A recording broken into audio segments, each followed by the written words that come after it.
paz do Senhor Jesus, meus irmãos, vamos para o nosso momento de meditação na palavra do Senhor e que essa palavra venha fortalecer as nossas vidas. Vamos estar meditando hoje em 2 Coríntios, o capítulo 1, o verso 4, que diz assim: É Ele que nos conforta em toda nossa tribulação, para podermos consolar os que estiverem em qualquer angústia, com a consolação com que nós mesmos somos contemplados por Deus.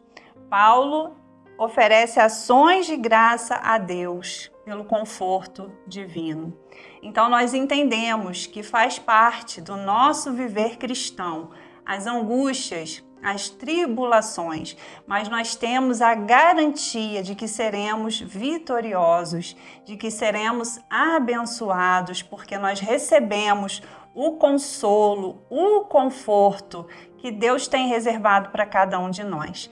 Então nós precisamos colocar a nossa fé para que esse movimento aconteça e seja uma realidade nas nossas vidas.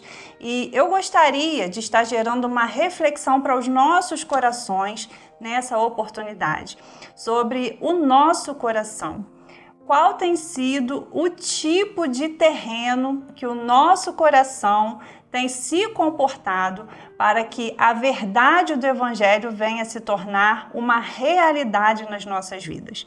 Porque nós recebemos muitas instruções, nós recebemos um repertório sobre a consolação do Senhor em diversas situações que nós possamos estar envolvidos. Mas nós precisamos estar atentos sobre a receptividade do nosso coração, porque nós recebemos instruções, então nós precisamos confiar e colocar em prática tudo que o Senhor tem palestrado para cada um de nós. Então, lá em Mateus, no capítulo 13, a parábola do semeador vai estar nos orientando sobre os tipos de solo, que faz uma comparação aos nossos corações.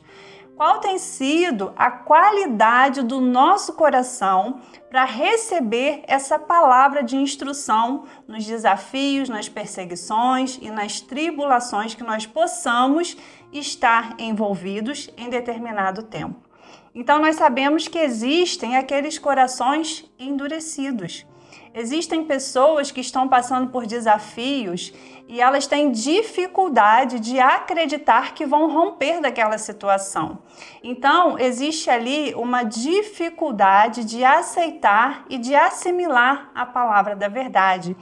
Existem também outros corações mais superficiais, que elas até acham que receberam a instrução, mas na hora da execução, aquela palavra, ela é descartada de alguma forma e não é gerada com firmeza e com realidade.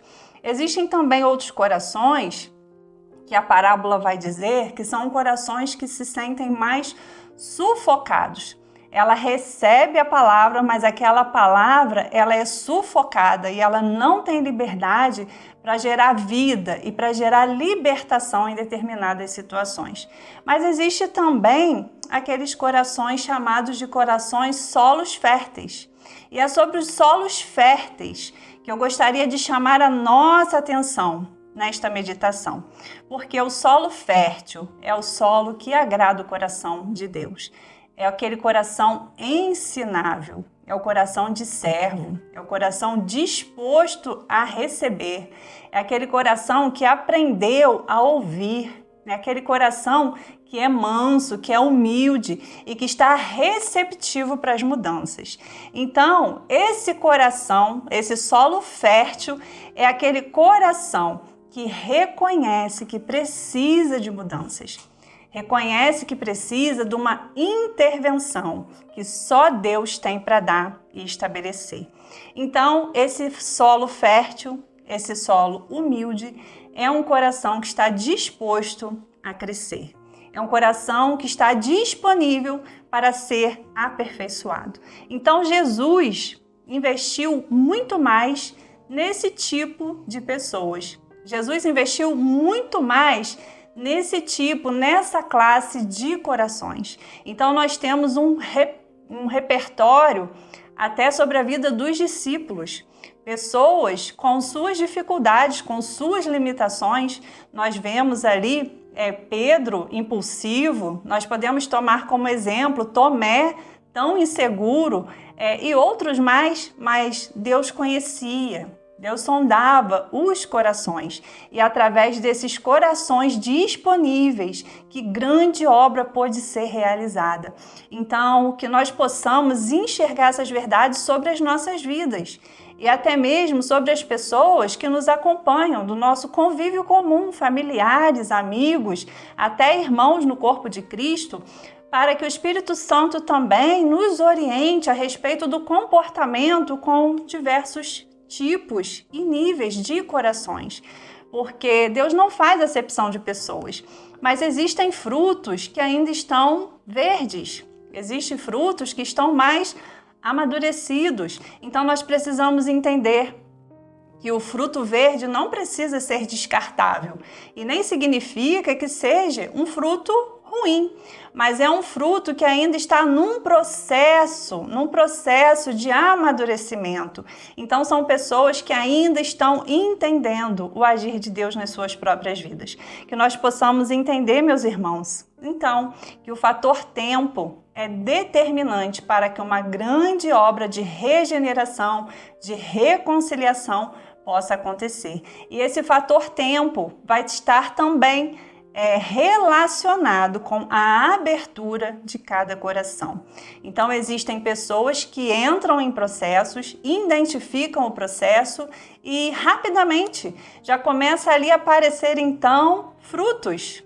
E parece que foi até de uma forma tão rápida, mas tem a ver com a disponibilidade do coração, com a entrega de cada pessoa. E o nosso alvo é que o Espírito Santo tenha liberdade para agir nas nossas vidas, para que o nosso fruto, para que o nosso coração, os nossos comportamentos, atitudes e decisões venham ser decisões amadurecidas. Então, o fruto maduro é um fruto muito mais firme, um fruto muito mais doce, é um fruto que foi muito tempo já aperfeiçoado. Então, que nós venhamos viver essa realidade dos processos, mas que nós venhamos também identificar qual é a natureza do nosso coração, qual o tipo de solo do nosso coração. E assim nós vamos poder, assim como Paulo em 2 Coríntios, render ações de graça a Deus, porque nós recebemos o consolo, nós recebemos o aperfeiçoamento, nós estamos sendo amadurecidos pelo Senhor e com esse processo que nós passamos, nós possamos também consolar os nossos irmãos que estão passando por fases de desafio, que estão passando por fases que precisam de um incentivo, precisam de um consolo. Então, que nós venhamos receber as instruções da parte de Deus para cada um de nós e que nós possamos respeitar e ajudar a fase também de cada um dos nossos irmãos, porque nós também vamos trocando de fases, vamos trocando de situações e existem momentos que nós possamos passar por dificuldades, que nós vamos precisar receber o consolo dos nossos irmãos, mas existem também outras fases que nós já recebemos esse consolo do Senhor e Deus vem então, espera que nós possamos também alimentar os nossos irmãos. Então, que essa realidade seja uma constância na nossa vida. Vamos meditar sobre isso, que nada venha roubar a nossa fé, a nossa esperança, nos paralisar, mas que nós venhamos a cada dia nos entregar para os processos espirituais e que nós venhamos ser um fruto amadurecido, que nós venhamos ser um terreno fértil nas mãos do Senhor. Que o Espírito Santo tenha liberdade para continuar proporcionando essas verdades nas nossas vidas. Amém?